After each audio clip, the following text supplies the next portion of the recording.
So I'm Dr. Monica Lesslie. I'm a physical therapist and a longevity professional. I specialize in working with the physical body and the nervous system, and then integrating emotional, mental, and even spiritual health along with that. And I truly believe that we are capable as humans of accomplishing so much potential, our capacity, and pure healing in our bodies if we create the right environment inside of ourselves to do just that. And in order to be able to accomplish these big things that we can do as humans when we put our attention on it, we do need physical, mental, emotional, and spiritual health. And so, as a physical therapist, people are sometimes caught a little off guard because we might go into things that aren't just physical body related.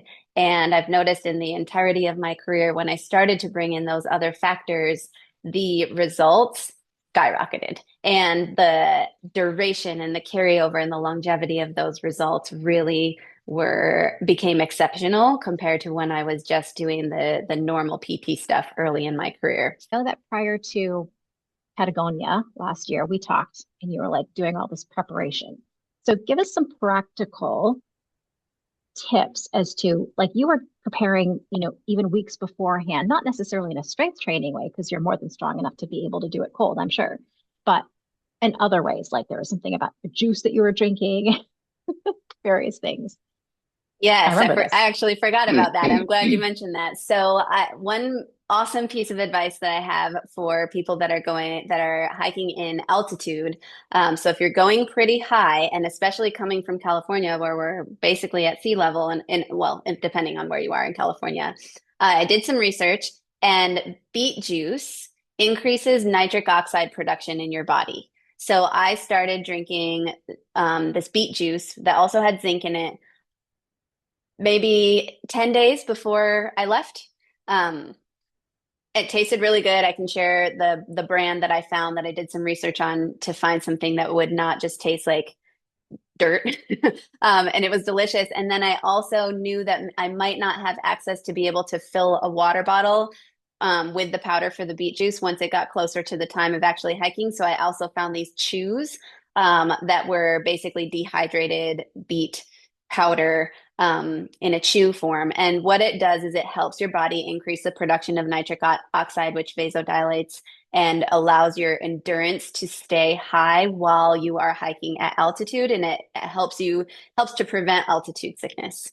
So I actually thought that we were going to be going a lot higher than we ended up going in Patagonia simply because we started so low. So the altitude change was a lot, but I didn't realize how low we were actually starting the hike. So I didn't feel any symptoms of the altitude sickness while I was there, but there were some people who felt it in other groups that we were talking to. So maybe I didn't feel anything because I had actually both Evan and I drinking this beet juice for Right. some time before we left. So that was a fun thing.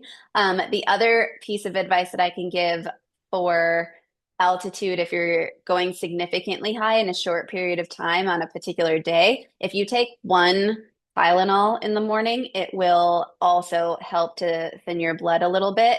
Not that I support taking Tylenol, I don't, except for in these rare occasions where the side effect might be a migraine. I'm prone to migraines, and whenever I've practiced that, and this was what I did like when we were in the Himalayas, and we climbed the largest pass in the world.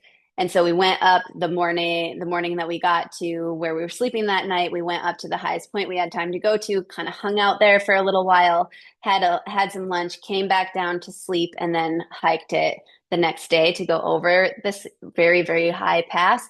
But on that morning, I would take a Tylenol because the pros outweigh the cons, I feel, in a situation like that, that could potentially be dangerous if you are hiking that high and in a place where it'd be very hard. You can't just leave. You can't just give up when you're doing that. You have to keep going.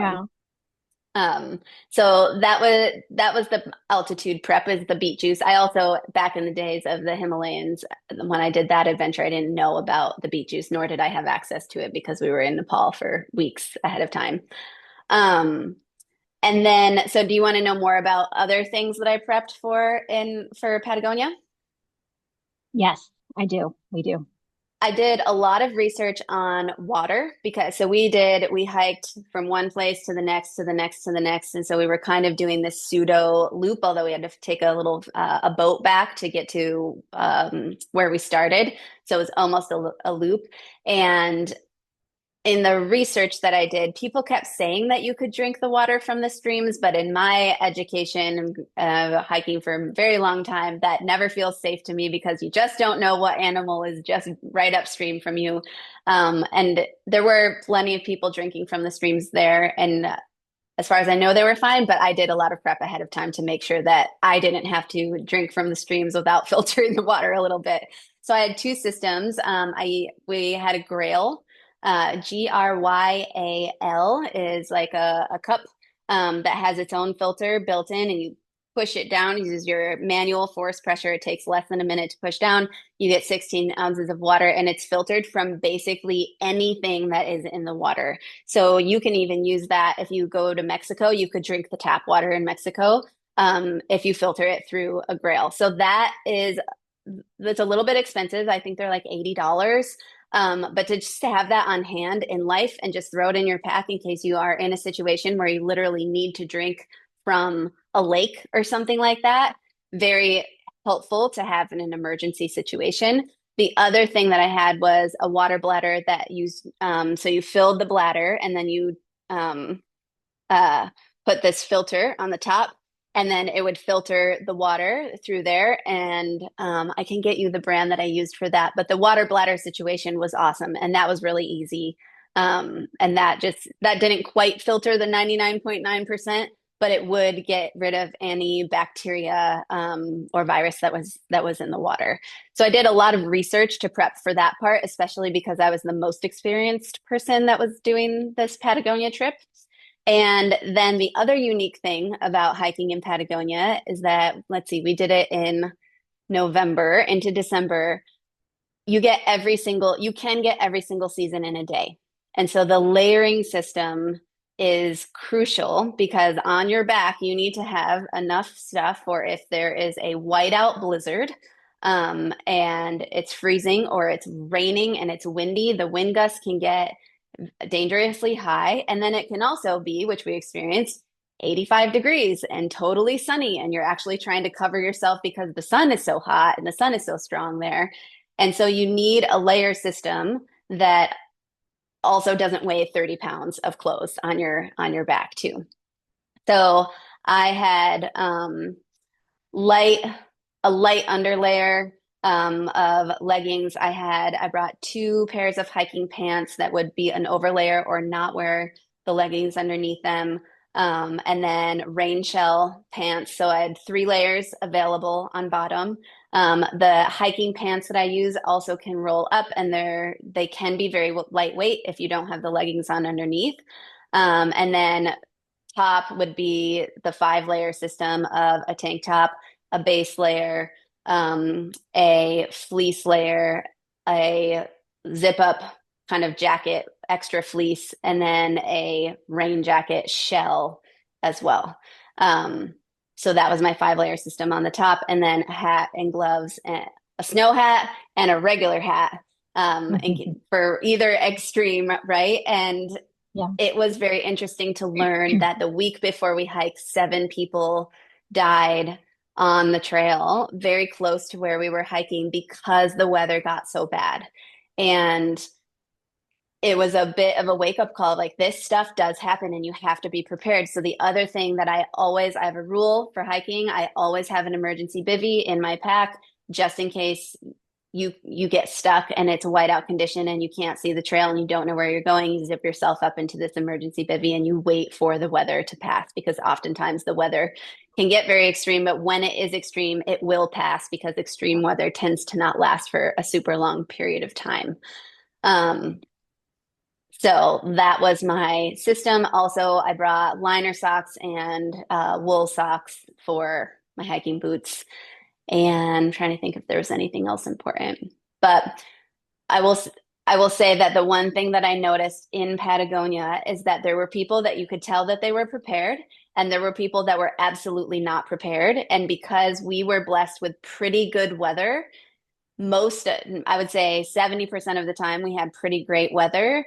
The people who were unprepared got to leave thinking that they crushed it and they were prepared enough. And that's a scary thing because it increases their confidence level when they really didn't have the training to navigate if a serious situation did arise. And then you can see the other people that were also quite prepared. But I would say that if you are hiking 18 miles in an out and back, because there were a couple of those, and the forecast is that it's supposed to be good weather, we saw people with Nalgene bottles and a sweatshirt tied around their waist.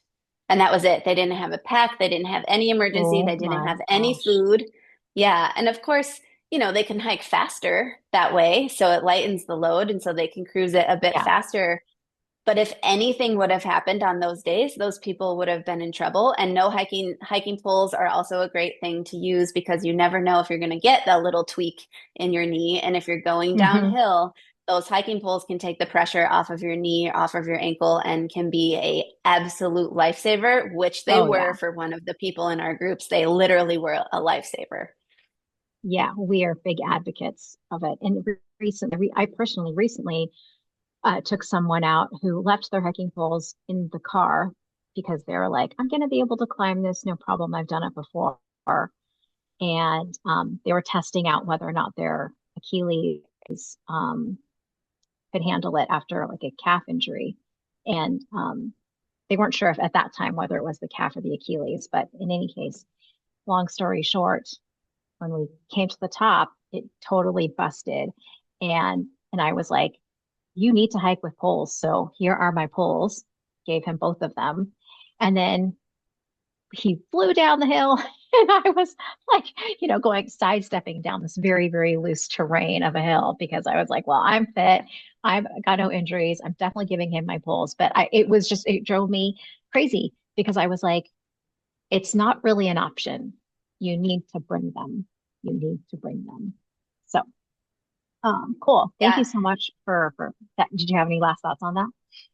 I was just going to say, I think the biggest reminder is that you might be in the best shape of your life and feeling amazing, but there are things in the elements that are absolutely outside of our control and they can change on a dime. So the practice of just having rules for yourself of I bring my poles, I bring the emergency bivy, I bring an extra layer, I bring extra food, even if I just ate because you might get stuck for longer than you thought.